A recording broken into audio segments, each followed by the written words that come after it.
Bonjour, merci d'être présent sur le salon Omiyage. Je me présente, Nathalie Cosette, je suis la directrice du salon du cadeau d'affaires. Merci d'être présent pour cette 22e édition. Nous allons aujourd'hui parler d'innovation et de durabilité dans le domaine du cadeau d'affaires. Et je vous présente deux exposantes et deux marques qui sont présentes avec moi aujourd'hui. Tout d'abord Aurélie Kéramètre, directrice boutique entreprise chez Longchamp. Bonjour à tous. Et Virginie Nantas, qui est fondatrice de la société Entre Deux Rétro. Bonjour. Donc toutes les deux sur le salon, vous pourrez les voir tout à l'heure. Donc ça va être deux visions pour vous du RSE, dans le sens où on a une entreprise implantée, très connue, avec une notoriété, on va dire, internationale, et puis une notoriété que l'on souhaite à Virginie, mais qui est un peu plus, une société un peu plus jeune, qu'elle a fondée elle-même, et du coup, elle y croit beaucoup, et elles vont très bien savoir vous en parler. Bien sûr, ensuite, si vous avez des questions, ce sera avec plaisir. Donc je vais laisser un petit peu se présenter. On va peut-être commencer par Aurélie, chacune pour savoir un petit peu par rapport à la taille de l'entreprise, dans quelle mesure, Aurélie, Longchamp est impliqué dans l'éco-conception. Je pense que vous connaissez à peu près tous la maison Longchamp. Donc, on est une maison de maroquiniers. C'est pas grave.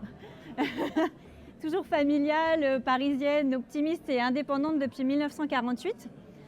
Donc en fait, c'est la 4e génération de savoir-faire artisanaux, je parle pas fort, et de curiosité créative. Donc c'est au travers, puisqu'on est présent dans 80 pays, au travers 1200 points de vente et 3000 collaborateurs. Donc effectivement, on est implanté et on existe depuis plus de 70 ans.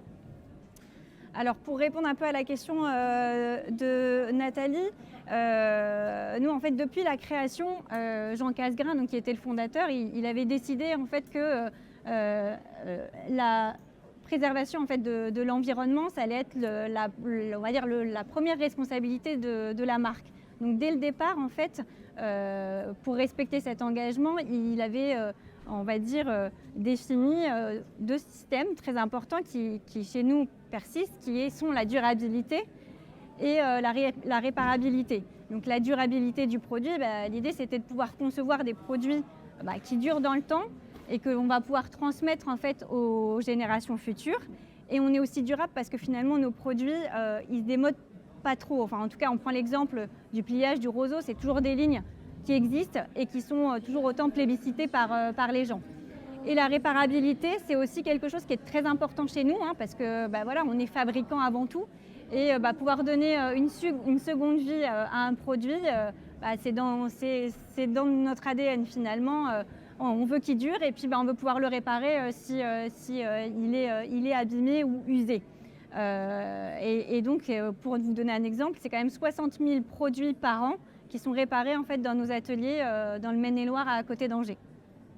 Voilà pour parler déjà, on va dire, des bases chez nous de notre ADN. Alors Virginie, la jeune société est fondatrice. Dites-nous de votre côté, quel est-il sur l'éco-responsabilité? Alors moi j'ai créé cette idée. Je vais vous expliquer l'histoire qui est liée du coup à l'éco-conception. Donc moi j'ai créé Entre Deux Rétro en 2011. En fait, j'avais envie de créer une entreprise qui ait du sens.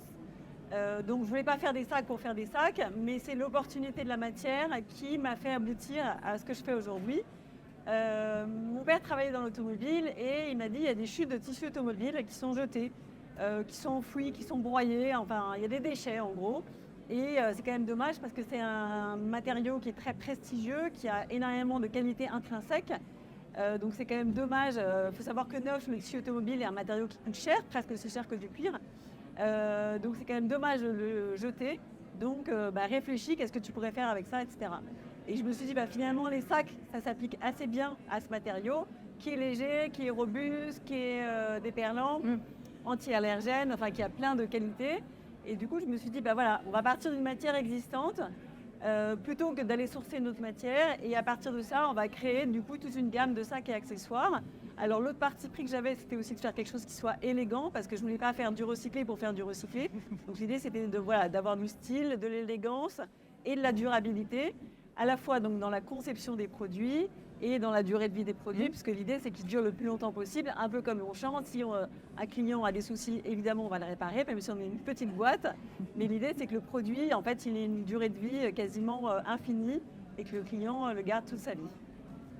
Donc dans l'univers du cadeau, moi je comprends que c'est important aussi de faire un cadeau que la personne va garder, Oui. qu'elle va pouvoir réparer, et du coup ça amène forcément une valeur ajoutée, hein. Moi c'est ce que j'entends globalement sur le marché, et l'époque des produits que l'on mettait, que l'on donnait pour soit les offrir à la cousine ou autre, ou les jeter, c'est fini, et grâce au RSE, en plus on va aller beaucoup plus loin, donc c'est un cadeau qui va marquer les esprits.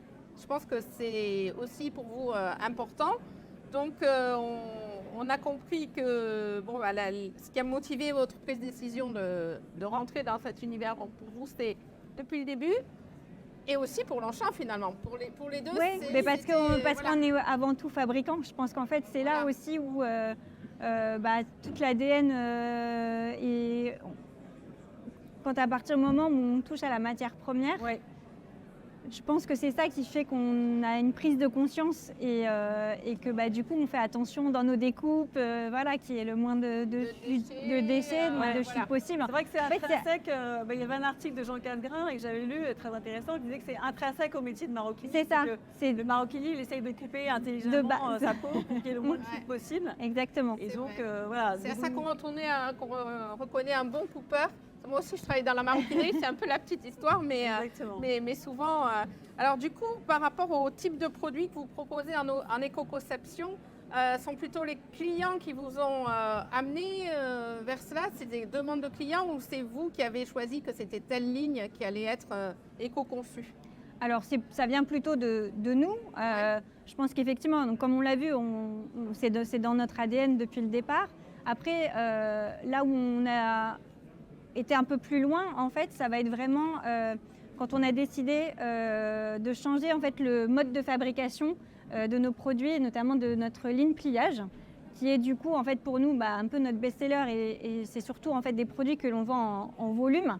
Donc clairement, ça a été un projet industriel, puisque là clairement on revisitait et on revoyait vraiment tout le processus. Et c'est là où du coup je pense que ça a vraiment fait une prise de conscience et un grand pas en avant dans toute cette démarche d'éco-responsabilité. Donc on a lancé la ligne pliage green. Donc notre gamme pliage, tout le monde le connaît, le sac en toile, on peut aller le voir sur le stand des 37. Voir les produits. Et l'idée, ça a été vraiment de se dire comment on va passer du polyamide vierge à un polyamide recyclé. Et tout ça sans que le client justement le voit, parce que ce produit-là, le client il l'adore. Donc l'idée, c'était pas du tout de dénaturaliser le produit, de lui garder les mêmes caractéristiques, à savoir qu'il se plie, qu'il est robuste. C'est un produit léger qui est très identitaire aussi de la maison, donc qui a aussi un look un peu particulier. Mais de pouvoir leur dire, on lui donne un atout de plus, parce que maintenant, ce produit, il répond aussi à des questions écologiques actuelles finalement. Donc c'était là, en fait, le gros challenge, c'était ça. C'est de pouvoir finalement avoir le même produit, mais de se dire, voilà, on est sur un produit éco-responsable. Donc ça a été le début, le grand pas en avant, ça a été vraiment cette ligne pliage green. Et on est allé plus loin, parce que clairement notre objectif à fin de cette année, c'est de transformer toutes nos toiles et de les passer toutes en toiles recyclées. Donc du coup, que ce soit le pliage original, le pliage énergie, la ligne Boxford qui existe depuis des années va également passer en toile recyclée. D'accord. Donc la première ligne green, vraiment, elle est née quand? Le pliage green 2021. 2021. Ouais, et c'est là aussi où on a vraiment communiqué sur nos engagements qu'on a toujours eu de base, mais ça a été l'occasion finalement de le partager en fait avec les clients et de leur dire voilà, c'est quelque chose qui nous tient à cœur. D'accord. Bon, et du coup, Virginie, les produits, alors la gamme elle a évolué. Donc on a entendu parler de maroquinerie, donc il y a des sacs, mais peut-être pas que. Pas que, absolument. Alors ça a évolué, moi je dirais, dans tous les petits accessoires qu'il y a sur les produits. C'est-à-dire qu'on est vraiment parti du tissu automobile. Donc au début on avait des chutes, plein de rouleaux, etc. Donc on s'est dit qu'est-ce qu'on va faire avec ça. Sachant que ce qui est très complexe aussi, alors parce que c'est vrai qu'on n'a pas balayé la complexité de l'upcycling ou du recyclage, mais c'est comment faire une collection cohérente quand on a plein de matériaux différents. Parce que voilà, faire de la mode avec des produits qui ne sont pas de la mode à l'origine, c'est pas évident non plus. Donc il y avait quand même beaucoup de complexité. Par exemple, nous, c'est dans tous les matériaux. Donc au début, on avait des sangles standards. Après, on a récupéré des ceintures de sécurité parce que là aussi, sur les chaînes de production, il y a plein de déchets. Donc on a récupéré. Après, ça a été donc dans l'emballage des produits, supprimer le plastique, mettre des pochons à partir de tissus qu'on récupère, etc. Et donc c'est vrai qu'on reste attaché à tous ces matériaux-là. Et donc il y a des sacs, il y a des pochettes d'ordinateur, il y a des trousses de toilette, il y a de la petite maroquinerie aussi. On a souvent des demandes dans le cadre des cadeaux d'affaires d'avoir d'autres matériaux, mais en fait nous on dit non parce qu'en fait on veut rester vraiment avec ces matériaux-là, on veut que notre marque ait du sens. Donc ce qui nous est arrivé quand même, c'est de travailler avec des ateliers d'insertion en France qui eux-mêmes font de l'upcycling pour des produits un peu spécifiques demandés par des clients. Donc par exemple, on a fait une fois une trousse de toilette transparente qui était faite à partir de bâches pour le jardin à l'origine. Donc c'est quelque chose qu'on n'a pas dans notre collection, nous en propre pour le B2C. L'idée du sur-mesure en plus. Mais voilà. Donc en fonction de la demande du client qui nous dit moi je veux absolument ça, on va essayer de trouver des solutions. Il voulait du Made in France, il voulait de l'upcycling. Et donc là, on a changé nos circuits habituels pour apporter une solution à notre client. Donc toutes les deux, vous avez vraiment senti une évolution dans la demande, dans les consultations. Et ça serait bien peut-être de donner un exemple concret d'une demande, de ce qui a été produit ensuite et l'aboutissement peut-être d'un client, si on a le droit de le citer. Alors on ne va pas forcément citer le client, mais oui, je pense qu'il est clairement, comme le disait Virginie, aujourd'hui, une société, elle sait pas vraiment, elle va venir, elle va nous solliciter parce qu'elle a un besoin cadeau, mais clairement, elle va avoir aussi un certain nombre de critères et les critères, ils ont évolué. Ouais. C'est-à-dire qu'aujourd'hui, on ne va pas regarder. Alors bien sûr, le critère de prix intervient, de budget intervient à un moment donné, mais clairement, les critères qui reviennent le plus, en tout cas en ce moment, ça va être effectivement du Made in France, un produit éco-responsable. Donc ça, c'est vraiment des choses qu'on ne nous demandait pas forcément avant, oui, bien sûr, mais qui deviennent de plus en plus finalement standards. Et donc pour répondre à ce type de besoin, bien sûr, on a dû s'adapter. Donc là, on propose maintenant une ligne qui s'appelle le My Pliage Signature, qui est une ligne qui est en toile, pour le coup, polyester recyclé, donc qui est fait à partir de bouteilles en plastique. Donc on récupère en fait tous les déchets plastiques, notamment des bouteilles, et on arrive du coup à réaliser un sac avec une toile. Il est sur le stand, c'est assez bluffant. On dirait une toile coton, mais en fait c'est bien une toile qui est de base fabriquée avec les bouteilles en plastique. Et on a en plus sur ce sac-là un système d'impression qui est la sublimation, ça s'appelle, et du coup ça n'utilise pas, ça ne consomme pas d'eau. Donc là-dessus, on est vraiment sur un produit éco-responsable. Made in France, puisqu'il est fait à Segré, à côté d'Angers, donc dans notre usine principale. Et en plus, il est entièrement personnalisable. Parce qu'il y a un autre critère, on parlait de sur-mesure tout à l'heure, c'est vraiment le client, il a envie d'avoir un petit peu quelque chose d'exceptionnel, quelque chose qu'il ne va pas retrouver finalement aussi dans nos points de vente, dans nos boutiques. Pour l'accompagner, on peut, le My Pliage Signature est finalement un sac qui coche un peu tous les critères de Made in France, éco-responsabilité et personnalisation, puisque le client peut vraiment le concevoir de toutes pièces, choisir les couleurs, ce qu'il veut inscrire. C'est vraiment super pour un cadeau parce que la personne ne peut pas aller dans une boutique et voir vraiment que la personne qui fait le cadeau, elle a vraiment pensé pour elle. Et avec ses propres valeurs, parce que souvent les sociétés qui font des cadeaux maintenant, ils regardent aussi, ils véhiculent finalement leurs valeurs en faisant le cadeau. Donc c'est important aussi. Le cadeau maintenant, c'est plus le traditionnel cadeau de fin d'année en fait. Je pense que derrière ça, c'est vraiment un outil stratégique pour l'entreprise. Elles veulent faire passer des messages. Donc bien sûr, si le produit correspond du coup à leurs valeurs, à leur politique RSE, ils ont coché toutes les cases, ils ont le bon cadeau. Parce que souvent, on pose la question, c'est quoi un bon cadeau? Donc, on peut aussi voir, alors on parlait du Made in France, mais on peut être quand même complètement éco-responsable RSE sans avoir tout Made in France. Virginie, vous pouvez nous en dire deux mots? En fait, ce qui est très... Alors, nous, on a écrit pas mal d'articles de blog à ce sujet, sur toutes les notions de d'éco-responsabilité au sens large du terme. C'est vrai que le consommateur, souvent, voit un petit bout de la lorgnette parce qu'il entend dans la presse, il faut du Made in France, ou il faut ci, il faut ça. Mais il faut savoir que sur la chaîne de production totale d'un produit, en fait, il y a énormément d'éléments à prendre en compte, du sourcing de la matière jusqu'à la livraison, où est produite la matière, où est-ce qu'elle est transformée. Ensuite, parce que finalement, la matière, souvent, un t-shirt au coton, il va être produit en Inde, et puis ensuite, il va être tissé à un autre endroit, et puis ensuite, il va voyager là, il va voyager là.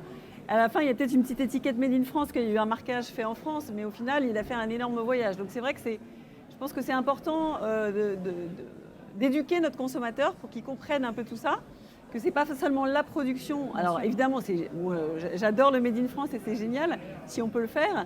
Mais moi, je produis au Maroc. J'ai un atelier avec qui je travaille depuis 12 ans. On est partenaires, on travaille main dans la main. Et ça permet de faire vivre aussi 60 personnes au Maroc. Donc je suis ravie de ça. Et dans la mesure où l'atelier respecte tous mes critères d'éco-responsabilité, de respect social, etc., moi, ça me coche tous mes critères. Donc c'est vrai, il faut vraiment, je pense, regarder que les circuits soient les plus courts possibles, les plus concentrés, pour que l'impact en effet carbone, l'impact écologique du produit soit le plus réduit possible, plutôt que de s'attacher qu'à la fabrication. Oui. Voilà. Et pour revenir sur un exemple, c'est vrai que moi, ce que je trouve intéressant dans l'évolution des consommateurs, c'est qu'une fois, moi, j'ai eu un client qui m'avait dit, il avait vu dans ma collection un sac qu'il voulait avec un tissu. Et il en voulait 500 pièces. Et je lui ai dit, mais moi, j'ai pas assez de tissu pour faire 500 pièces de ce produit-là.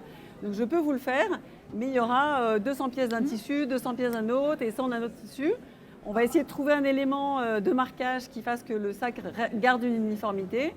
Mais est-ce que vous êtes prêt à ça? Et en fait, il a dit, OK, banco. Et comme ça, je peux l'expliquer à mes clients et dire, voilà, j'ai récupéré des lots de matière.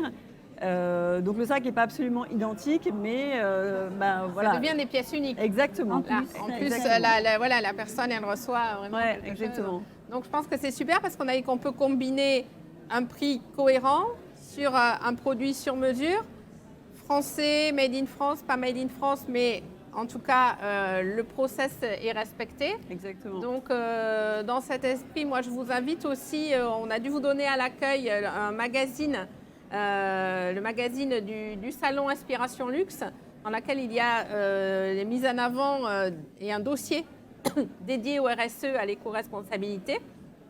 Bien sûr, je vous invite à aller voir sur les stands les produits, parce que là, je crois qu'elles nous ont bien donné envie d'aller toucher. On aurait dû venir avec les produits. On allait toucher, du coup, c'est vous qui allez voir, peut-être. Donc, maintenant, si vous aviez des questions peut-être précises, je crois qu'on serait ravis de pouvoir répondre. Donc, soit sur une grosse structure, quand même, de belle notoriété. Alors, grosse structure, mais toujours familiale. Je crois de belle notoriété. De belle notoriété, peut-être c'est plus approprié, qui a su s'adapter et qui ça monte, puisque toutes les gammes vont être, si j'ai bien compris, toutes les gammes vont être maintenant en toile éco-responsable. Et puis de partager l'histoire, voilà. Oui. Est-ce que les produits sont identifiables éco-responsables au design? Il y a une étiquette, c'est ça? Des chapeaux de des produits éco-responsables. Alors, donc quand on a lancé la ligne pliage green, effectivement, en fait, sur les oreilles des sacs, ce qu'on appelle nous les oreilles des sacs, les petites parties cuir qui sont sur les côtés, en fait, il y a un liseré vert. Donc le vert un peu vert lumière qui justement donne le côté green au produit. Après, j'avoue que sur les autres, finalement, puisque ça a suivi le pliage original, le pliage énergie, le boxform maintenant. Non, maintenant, je pense que on va avoir communiqué une fois en disant nos toiles sont maintenant toutes des toiles recyclées. Il n'y aura pas forcément de détails ou de rappels sur le produit. Oui, madame.